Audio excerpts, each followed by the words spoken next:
The morning sun cast long shadows across the pristine corridors of Windsor Castle as Sergeant James Morrison adjusted his scarlet tunic for the third time that hour. 22 years of service to the royal family had taught him that even the smallest details mattered in this world of tradition and protocol. His polished boots clicked against the marble floor as he made his rounds, checking each door and window with the methodical precision that had earned him the trust of the Royal Protection Unit. Morrison had seen 3 generations of royals grow up within these walls. He had watched Prince William take his first steps, witnessed Prince Harry's mischievous childhood pranks, and now found himself guarding the newest generation of royal children. Princess Charlotte, at 9 years old, had become something of a favorite among the staff. Unlike her brothers, she possessed an unusual awareness of her surroundings and often surprised the adults with her perceptive observations. The castle was quieter than usual that Tuesday morning. King Charles was in Scotland attending to official duties, while Prince William and Catherine were in London for a series of royal engagements. This left the children in the care of their trusted nannies and the ever-watchful protection team. Princess Charlotte had been reading in the blue drawing room when Morrison began his afternoon security sweep. As he approached the ornate doorway, Morrison could hear the soft rustle of pages turning. Princess Charlotte sat cross-legged on an antique Persian rug, surrounded by books about horses and fairy tales. Her blonde hair caught the afternoon light streaming through the tall windows, and she looked every inch the princess from the stories she loved to read. Morrison smiled to himself, remembering how his own daughter had looked at that age, always lost in some book or another. The tranquil scene was interrupted by the sound of approaching footsteps in the corridor. Morrison recognized the confident stride immediately. Tom Parker Bowles, Camilla's son from her first marriage, was visiting the castle. At 48 years old, Tom had carved out his own career as a food writer and critic, but his connection to the royal family through his mother's marriage to King Charles gave him certain privileges and access that few outsiders enjoyed. Morrison had always found Tom to be pleasant enough, though there was something about the man that made him slightly uneasy. Perhaps it was the way Tom's eyes seemed to calculate the value of everything around him, or how he always appeared to be listening to conversations that weren't meant for his ears. The sergeant had learned to trust his instincts over the years, and something about Tom Parker Bowles had always set off quiet alarm bells in his mind. Princess Charlotte looked up as Tom entered the drawing room, her large eyes taking in his casual appearance. He was dressed in an expensive navy blazer and perfectly pressed trousers, his graying hair styled in a way that suggested recent attention from a high-end barber. A gold watch glinted on his wrist, and Morrison noticed it was a Rolex Submariner worth more than most people's annual salary. Tom's face broke into what Morrison had come to recognize as his practiced smile, the one he wore when he wanted something or was trying to charm someone. The princess had been taught to be polite to all family members, and she dutifully marked her place in her book before standing to greet him properly. Morrison positioned himself near the doorway, maintaining the perfect balance between providing security and respecting privacy. It was a skill that had taken years to master, being present enough to ensure safety while being invisible enough not to intrude on family moments. From his vantage point, he could observe both the room and the corridor, ready to respond to any threat or summon assistance if needed. Tom began making small talk with Princess Charlotte, asking about her lessons and her recent writing accomplishments. The conversation seemed innocent enough, but Morrison found himself paying closer attention than usual. There was something in Tom's manner that seemed different today, a nervous energy that hadn't been there during his previous visits. Princess Charlotte answered his questions politely, but Morrison could see that she was eager to return to her reading. Children had a way of seeing through adult pretenses, and it was clear that she found Tom's sudden interest in her activities somewhat puzzling. She kept glancing toward the doorway where Morrison stood, as if seeking reassurance that everything was normal. As the minutes passed, Tom's questions became more specific. He asked about her parents' travel schedule, when they would return, and who else might be visiting the castle in the coming weeks. Morrison's training kicked in automatically. These were exactly the kinds of questions that raised red flags in security protocols. While Tom was technically family and had legitimate reasons to be at the castle, his line of inquiry was unusual and potentially concerning. The afternoon light began to shift, casting different shadows across the drawing room's rich furnishings. Tom moved closer to one of the tall windows, ostensibly admiring the view of the castle grounds, but Morrison noticed he was also taking careful note of the security measures visible from that vantage point. The guard made a mental note to include this observation in his daily report. Princess Charlotte had returned to her book, clearly hoping that Tom would take the hint and leave her to read in peace. But, instead of departing, he settled into one of the leather armchairs as if planning to stay for an extended visit. This was when Morrison began to sense that something was definitely wrong with the situation. The princess looked up from her book again, and Morrison caught her eye. She gave him a small smile that seemed to convey both gratitude for his presence and a subtle request for help in dealing with her unexpected guest. Morrison nodded almost imperceptibly, acknowledging her silent communication while maintaining his professional demeanor. Tom pulled out his phone and began typing something, his fingers moving quickly across the screen. From his position, Morrison couldn't see what he was writing, but the intensity with which he worked suggested it was more than a casual text message. The phone's camera function appeared to be active, though Tom held the device in such a way that it wasn't obvious he was taking pictures. Princess Charlotte noticed Tom's behavior too, her young but sharp mind picking up on details that many adults might have missed. She watched as he seemed to photograph certain areas of the room, including the windows, the doorways, and what appeared to be the security equipment discreetly positioned around the space. Morrison felt his pulse quicken as the implications of what he was witnessing began to sink in. Tom Parker Bowles, a man with access to the royal family's private spaces and schedules, was conducting what appeared to be surveillance of the castle's security arrangements. Whether this was for innocent purposes or something more sinister remained to be seen, but Morrison knew he couldn't ignore what he was observing. The princess closed her book and stood up, announcing that she needed to use the bathroom. Morrison knew this was likely an excuse to leave the room, as children often did when they felt uncomfortable in adult situations. Tom barely acknowledged her departure, too focused on whatever he was doing with his phone to pay proper attention to the young princess who was supposedly the reason for his visit. As Princess Charlotte passed Morrison on her way to the door, she paused for just a moment. In a voice barely above a whisper, she said something that would change everything Morrison thought he knew about the royal family and the people they trusted. Her words were so unexpected, so shocking in their implications, that Morrison felt the blood drain from his face as the full meaning of what she had revealed began to register in his mind. The innocent observation of a 9-year-old princess was about to expose a truth so dangerous that it threatened not just the security of the royal family, but the very foundations of trust upon which the monarchy operated. Morrison realized in that moment that he was about to become part of a story that would challenge everything he believed about loyalty, family, and the lengths some people would go to for money and power. The afternoon sun continued to stream through the windows of the blue drawing room, but, for Sergeant James Morrison, the world had suddenly become a much darker and more dangerous place. What Princess Charlotte had seen and understood was just the beginning of a revelation that would rock the royal family to its very core. Morrison's hands trembled slightly as Princess Charlotte's whispered words echoed in his mind. She had told him that she had seen Tom taking pictures of papers on her father's desk the week before, when he thought no one was watching. But that wasn't the worst part. The princess had also mentioned seeing Tom talking quietly on his phone in the castle's private garden, speaking in what sounded like a foreign language she didn't recognize, and mentioning numbers that sounded like money amounts. The implications hit Morrison like a physical blow. Tom Parker Bowles, the Queen Consort's son, might be selling information about the royal family to outside parties. The very thought seemed impossible, yet Princess Charlotte's innocent observations painted a picture that Morrison couldn't ignore. Children saw things differently than adults. They noticed details without understanding their significance, making them unexpectedly reliable witnesses to activities that others might dismiss or overlook. After Princess Charlotte left the room, Morrison found himself in an impossible position. He couldn't simply walk away and pretend he hadn't heard what she said, but he also couldn't act rashly without more evidence. Tom was still in the drawing room, now making what appeared to be notes in a small leather notebook while occasionally glancing at his phone. Morrison needed to observe more carefully without arousing suspicion. The guard stepped back slightly, positioning himself where he could watch Tom through the partially open doorway while maintaining his cover of conducting routine security checks. Tom seemed completely absorbed in whatever he was doing, apparently believing himself to be unobserved. Morrison watched as the man systematically photographed different areas of the room, taking particular care to capture images of the windows, the door locks, and what appeared to be the room's emergency communication systems. Morrison's training in threat assessment kicked into high gear. He began mentally cataloging everything he observed: Tom's behavior patterns, the specific items he photographed, the times he checked his phone, and the overall systematic nature of his activities. This wasn't casual curiosity or innocent family interest, this was methodical information gathering that followed a clear pattern. The sergeant reached for his own phone, using it to discreetly record some of Tom's activities. Royal protection protocols required documentation of any potential security threats, and Morrison knew he would need evidence to support any formal report he might file.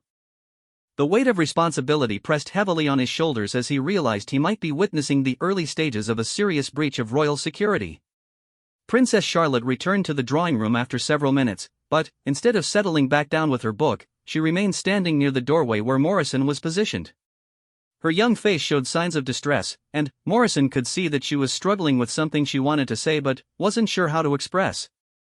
Tom looked up from his notebook as the princess re-entered the room, and Morrison noticed a flash of annoyance cross his features before he quickly replaced it with his practiced smile.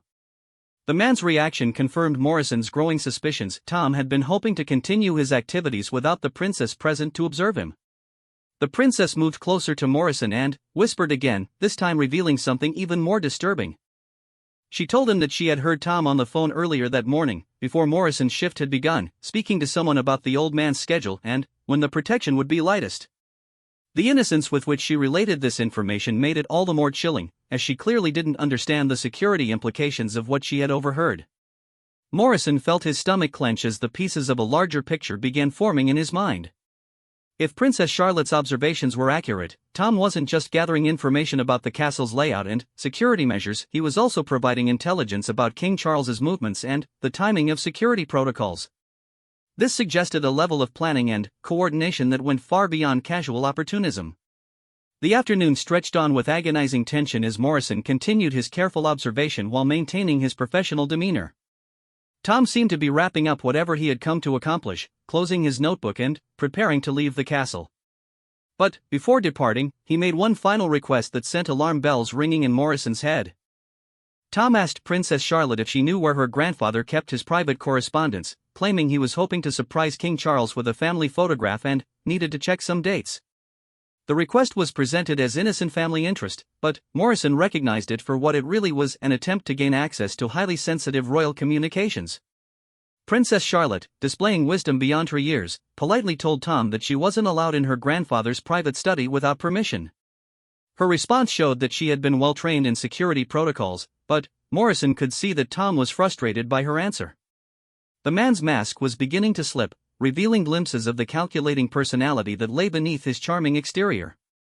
As Tom finally prepared to leave, Morrison made a crucial decision. He quietly activated his secure communication device and sent a coded message to his supervisor, Chief Inspector Sarah Williams, requesting an immediate but discreet meeting. The message indicated a potential code yellow situation, a security concern requiring immediate attention but not warranting a full emergency response. Tom's departure from the castle was as smooth as his arrival had been, with all the proper protocols observed and no apparent awareness on his part that his activities had been observed and documented. Morrison maintained his professional composure until Tom's vehicle disappeared through the castle gates, then immediately requested relief from his post so he could report what he had witnessed. Chief Inspector Williams arrived at the castle within 30 minutes of receiving Morrison's coded message. She was a compact woman in her mid-40s with steel-gray hair and sharp blue eyes that missed nothing.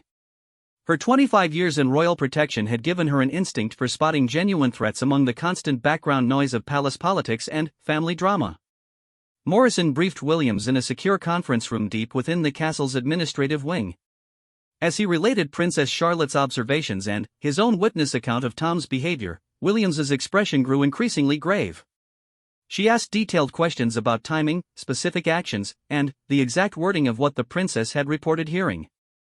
The chief inspector was particularly concerned about the mention of Tom discussing when the protection would be lightest. This suggested advanced planning and coordination with outside parties, elevating the situation from a simple security breach to a potential conspiracy involving threats to the royal family's safety. Williams made the decision to immediately implement enhanced security protocols while a full investigation could be conducted. Within hours of Morrison's initial report, a discreet but thorough investigation was underway. Technical specialists began examining electronic communications and financial records while experienced interrogators prepared to conduct careful interviews with castle staff who might have observed Tom's recent visits. The investigation had to be handled with extreme sensitivity due to Tom's family connections and the potential for massive public scandal if the allegations proved true. Princess Charlotte was interviewed by a specialist trained in working with children, using age-appropriate techniques to gather additional details about what she had observed. Her account remained consistent and included several previously unreported observations about Tom's behavior during his recent visits to the castle. The child's natural honesty and lack of agenda made her testimony particularly credible. The investigation team also discovered that Tom's recent financial situation had changed significantly. Bank records showed unusual large deposits that didn't correspond to his known income from food writing and criticism. The timing of these deposits correlated closely with his visits to royal residences, suggesting a possible payment schedule for information provided to unknown parties. Morrison found himself at the center of what was rapidly becoming one of the most sensitive security investigations in recent royal history. His careful observation and Princess Charlotte's innocent but crucial revelations had uncovered what appeared to be a systematic breach of royal security by someone with unprecedented access to the family's private spaces and activities. As evening fell over Windsor Castle, Morrison realized that his 22 years of faithful service had led him to this moment, standing guard not just against external threats, but against the betrayal of trust from within the royal family's own extended circle. The full scope of Tom's alleged activities was still being uncovered, but already it was clear that Princess Charlotte's whispered words had prevented something far worse from occurring.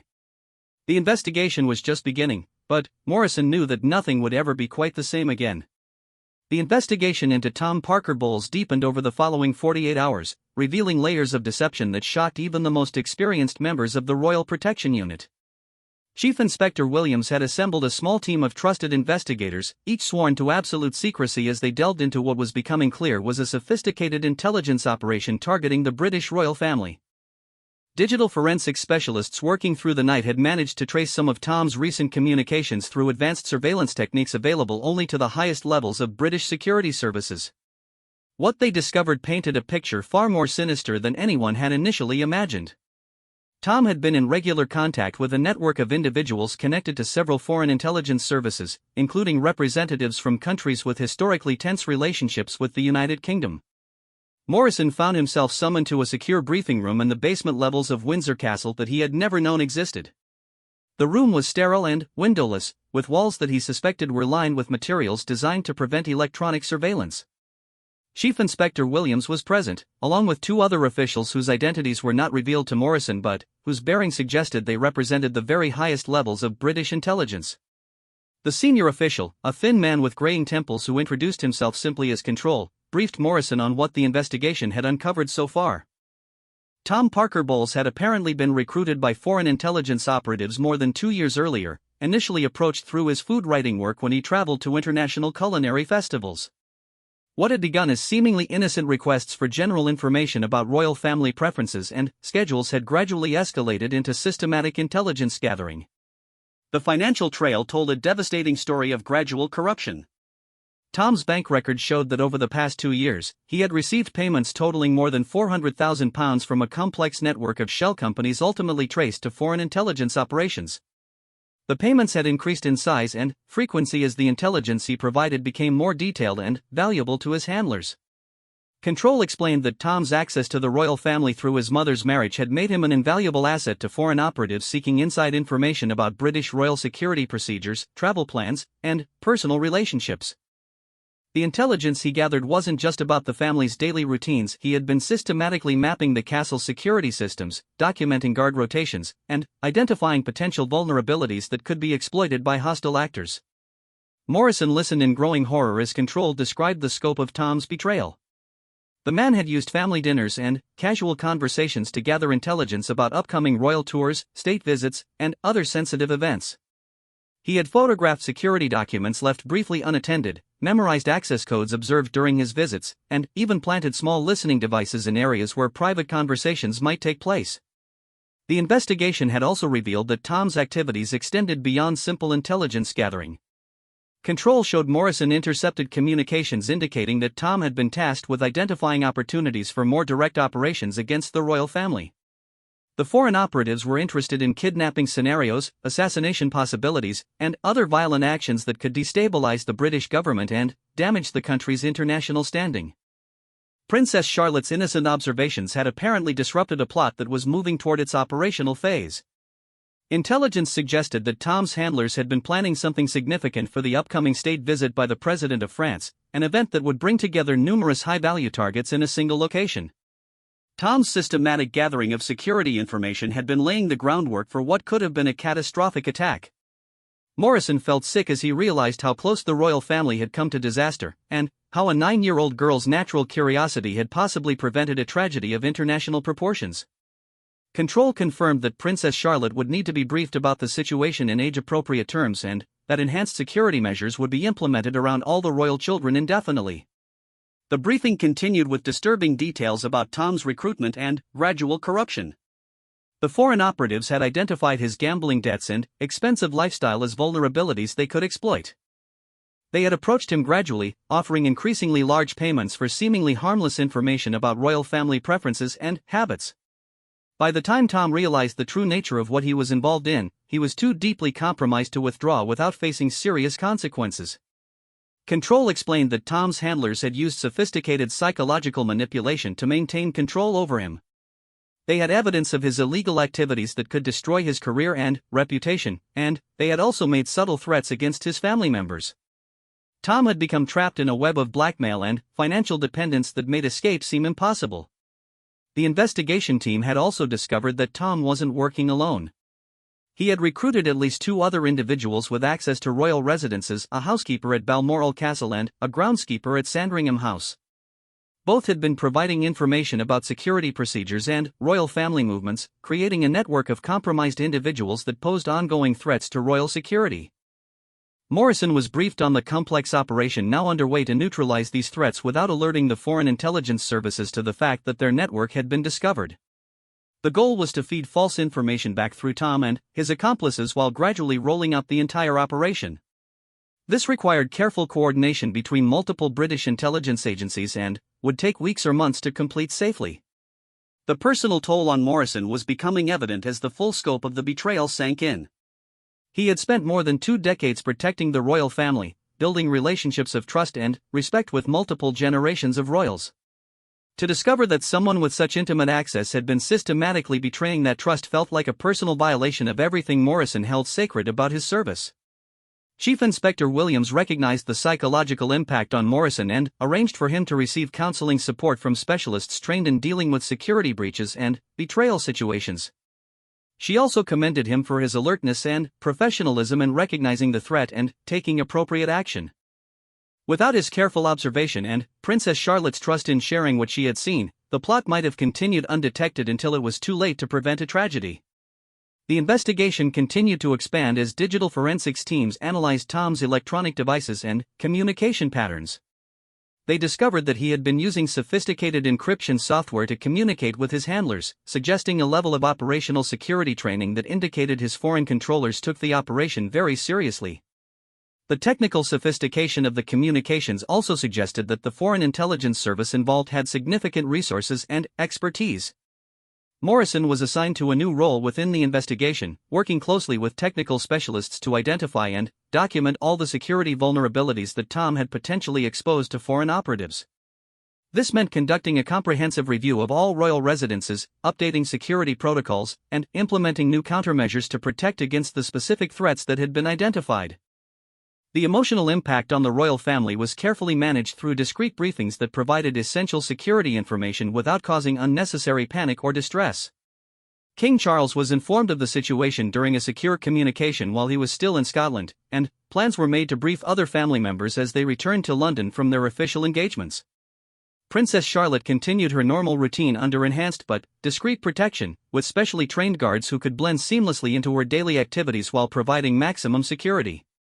The child had been gently briefed about the importance of reporting unusual behavior by any adults around the castle, and she had accepted this responsibility with the serious demeanor that adults found both charming and slightly heartbreaking in someone so young.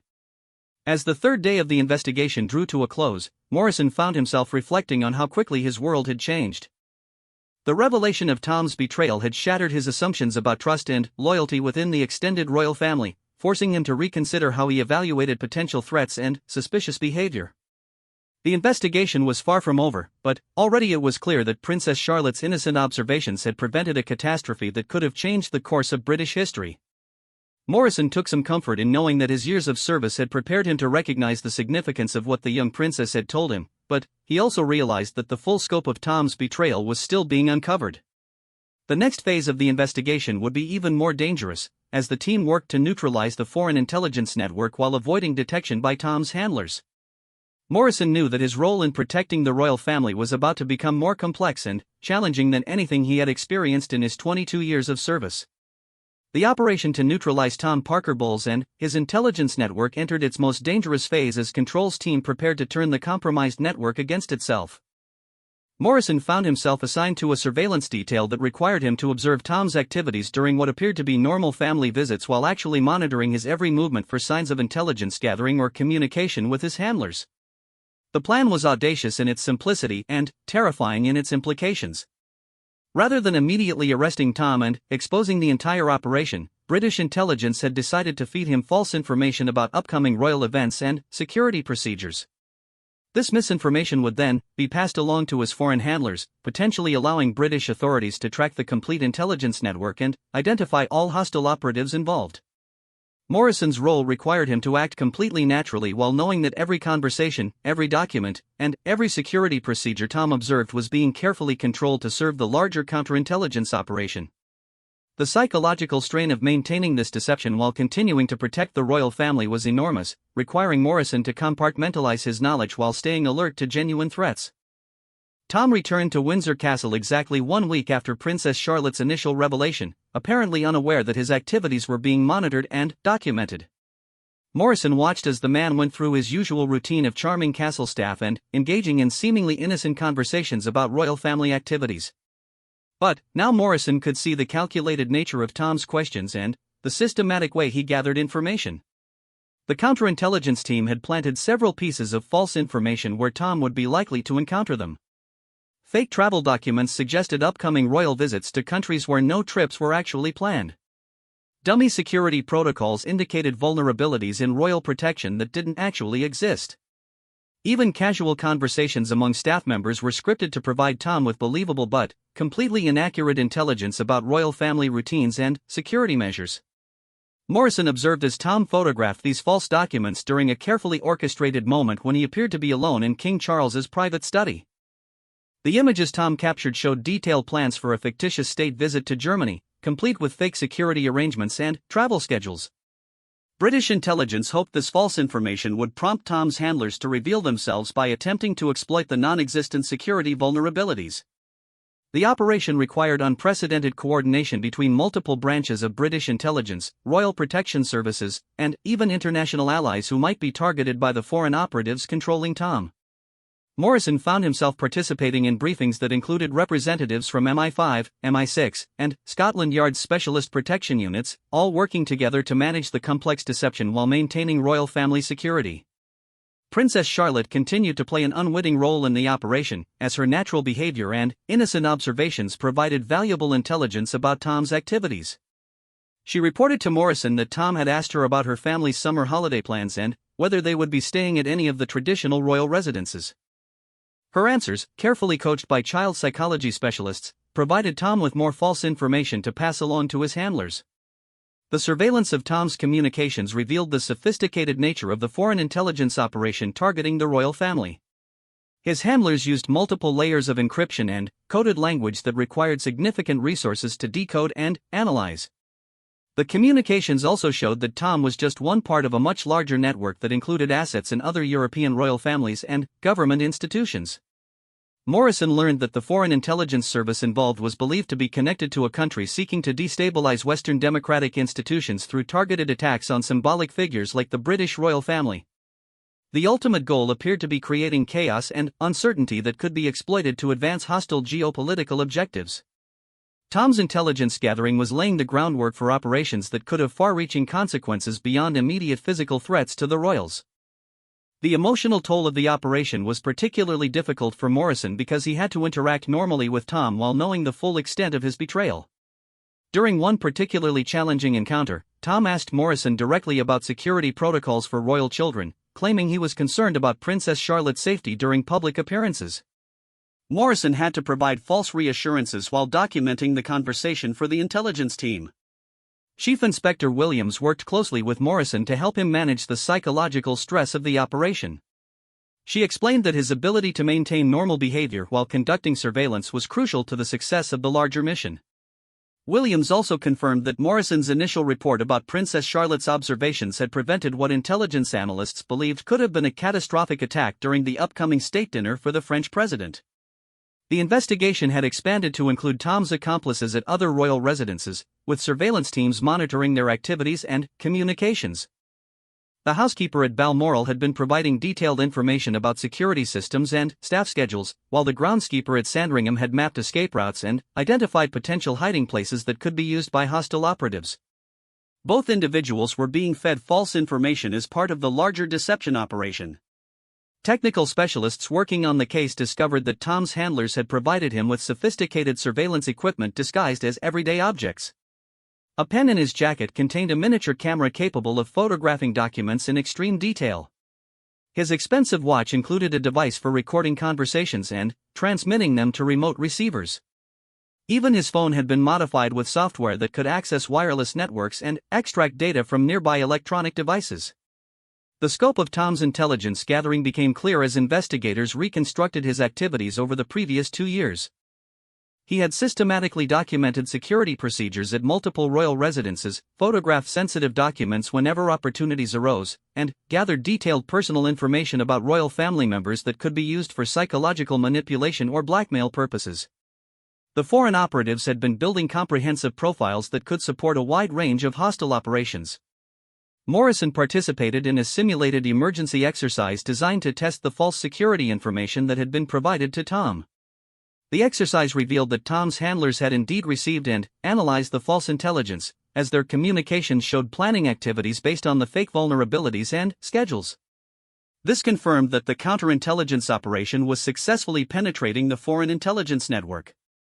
The investigation also revealed disturbing details about how Tom had been psychologically manipulated and controlled by his handlers. They had gradually increased their demands while providing him with rationalization for his activities, convincing him that he was providing harmless information that wouldn't really endanger anyone. The foreign operatives had exploited Tom's gambling debts and personal insecurities to maintain control over him even as his activities became increasingly dangerous. Princess Charlotte continued to demonstrate remarkable resilience and maturity in dealing with the enhanced security measures that had been implemented around her. She accepted the presence of additional protection officers without complaint and continued to report any unusual behavior she observed among adults in the castle. Her trust in Morrison and the security team provided crucial support for the ongoing operation.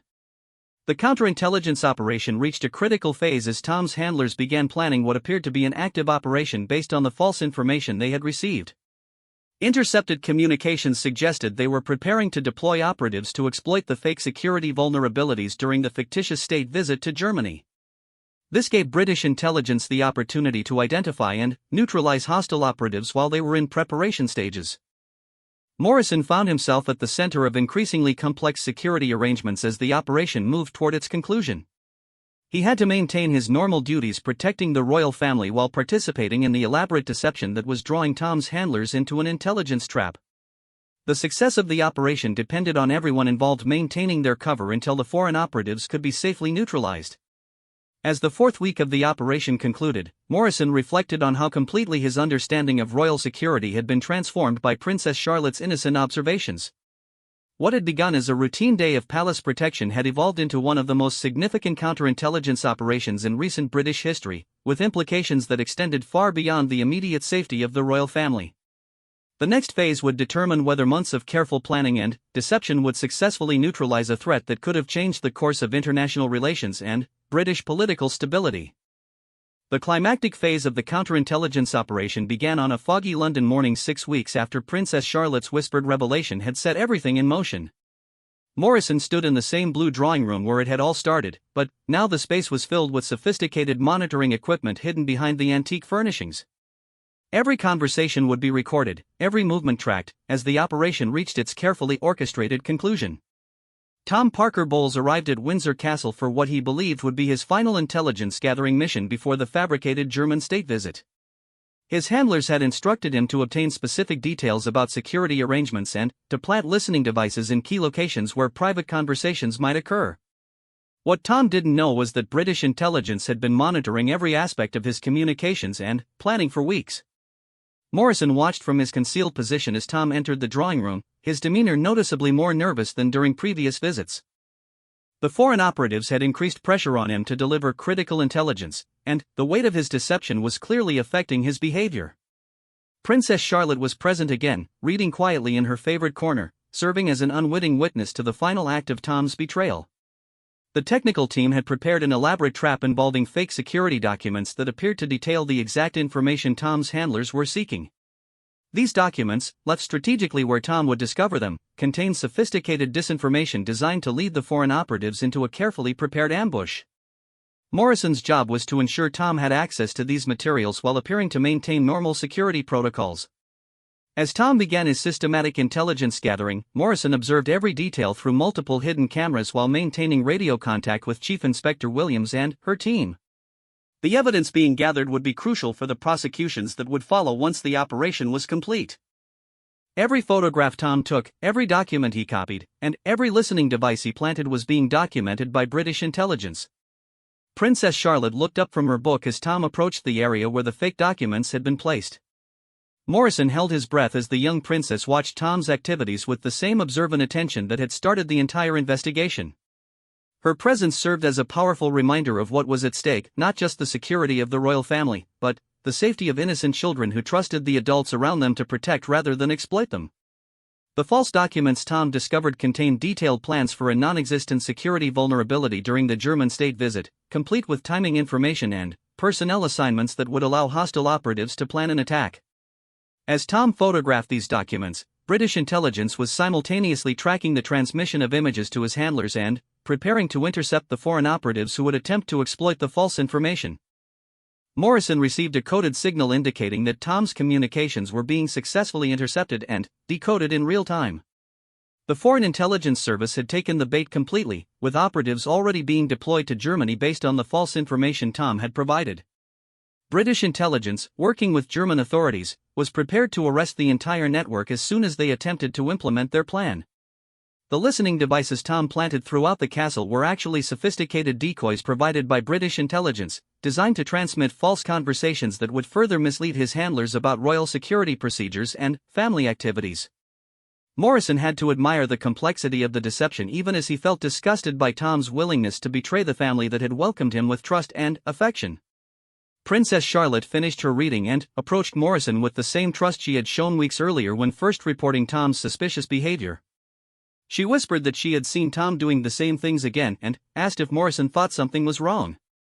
Her continued vigilance and willingness to share her observations demonstrated remarkable maturity and understanding of her role in protecting her family. Morrison gently reassured Princess Charlotte while documenting her latest observations for the investigation team. Her reports confirmed that Tom was following the same systematic approach to intelligence gathering that he had used during previous visits, validating the behavioral analysis that had been conducted by psychological specialists working on the case. The consistency of Tom's activities provided additional evidence of his training by foreign operatives. The operation reached its decisive moment when Tom received an encrypted message from his handlers instructing him to immediately leave the castle and travel to a predetermined location for emergency extraction. British intelligence had anticipated this possibility and was prepared with multiple response scenarios. Morrison watched as Tom's confident demeanor cracked under the pressure of what he clearly understood was a rapidly deteriorating situation. Tom's departure from the castle was monitored by surveillance teams positioned throughout the grounds and surrounding areas. Every movement was tracked as he drove toward what he believed was a safe meeting location but was actually a carefully prepared arrest site. Morrison remained at the castle to maintain security for the royal family while the external teams handled Tom's apprehension. The simultaneous arrests began precisely at noon London time, with operations coordinated across 3 countries to ensure that no members of the Foreign Intelligence Network could escape or destroy evidence. Tom was taken into custody without incident at a service station outside Windsor, while his handlers and associated operatives were arrested in London, Birmingham, and Frankfurt. The entire network that had threatened the royal family was neutralized within a matter of hours. Chief Inspector Williams briefed Morrison on the results of the operation later that afternoon. The arrests had yielded massive amounts of evidence about foreign intelligence activities targeting not just the British royal family but democratic institutions throughout Europe. Tom's cooperation with the investigation, motivated by the overwhelming evidence against him and the offer of a reduced sentence, was providing valuable intelligence about recruitment methods and operational procedures used by hostile foreign services. The housekeeper at Balmoral and groundskeeper at Sandringham were also arrested as part of the coordinated operation. Their interrogations revealed additional details about the scope of foreign intelligence penetration of royal security systems and identified other potential vulnerabilities that required immediate attention.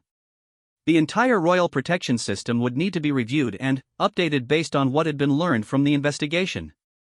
Princess Charlotte was gently informed that the problem with the visitor had been resolved and that she had been very helpful in keeping her family safe. The child psychology specialists worked with her parents to ensure she understood the importance of what she had done without being traumatized by the knowledge that a trusted family member had been working against them. Her natural resilience and the support of her family helped her process the experience in a healthy way. Morrison found himself commended by the highest levels of British intelligence and royal protection services for his alertness, professionalism, and crucial role in preventing what could have been a catastrophic attack on the royal family. The investigation had revealed that the foreign operatives were planning multiple scenarios including kidnapping, assassination, and bombing attacks that could have killed or injured numerous members of the royal family and their staff. The legal proceedings that followed would take years to complete, with Tom Parker Bowles ultimately pleading guilty to charges of espionage, conspiracy, and treason. His cooperation with prosecutors helped build cases against the foreign operatives and their handlers, resulting in lengthy prison sentences and the disruption of an intelligence network that had been operating throughout Europe for more than a decade. The broader implications of the case led to significant reforms in how royal security was managed and how background investigations were conducted for individuals with access to royal residences. The royal family's trust in extended family members and close associates was necessarily recalibrated based on the painful lesson that access and familiarity could be exploited by hostile foreign powers. Morrison continued his service with the Royal Protection Unit, but his role expanded to include training other officers in threat recognition and the importance of taking seriously the observations of all family members, regardless of age. Princess Charlotte's crucial contribution to exposing the threat became a case study in how the most unexpected sources could provide the most valuable intelligence. 6 months after the operation concluded, Morrison received a private thank you note from King Charles acknowledging his service and the way he had handled the crisis. The King's message emphasized that the protection of the royal family depended not just on formal security measures but on the dedication and alertness of individuals like Morrison who understood that their duty extended beyond routine procedures to genuine care for the people they served. Princess Charlotte grew up with an enhanced understanding of security matters but also with confidence that the adults around her could be trusted to take her concerns seriously and act on them appropriately. Her experience with Morrison and the investigation team had taught her that speaking up about suspicious behavior was not only acceptable but essential for protecting the people she loved. The case of Tom Parker Bowles became a defining moment in modern royal security, demonstrating both the sophistication of threats facing democratic institutions and the importance of vigilance at every level of protection. Morrison's career was forever marked by the morning when a 9-year-old princess's whispered words had prevented an international tragedy and exposed a web of deception that reached to the highest levels of the British establishment. The Blue Drawing Room at Windsor Castle returned to its peaceful routine, but Morrison never forgot the lesson that the most dangerous threats often came from the most trusted sources. Princess Charlotte continued reading her books in that same corner, but now she did so under the protection of a security system that had been strengthened by the painful knowledge that betrayal could come from within the family itself.